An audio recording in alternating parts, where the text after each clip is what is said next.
Welcome to the Slop Temple. We pray this video helps. In this video, I will explain how to make Burger King fries. First, select firm russet potatoes, as they provide the ideal starch content for crispy fries. You'll also need a good quality vegetable oil, like canola or peanut oil, for frying. Don't forget the salt. A fine-grained salt works best for even seasoning.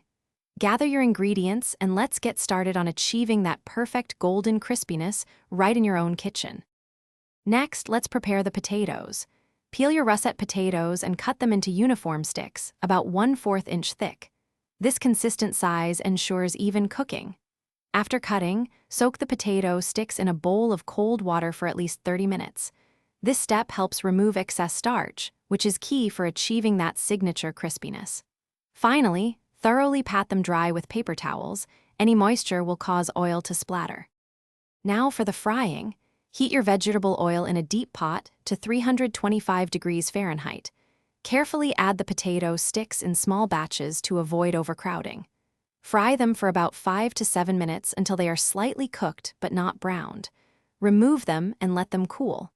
Then, increase the oil temperature to 375 degrees Fahrenheit. Fry the potatoes again for 2 to 3 minutes until they are beautifully golden brown and perfectly crispy. The final step is all about seasoning and serving. As soon as your fries come out of the hot oil, transfer them to a bowl lined with paper towels to drain any excess oil.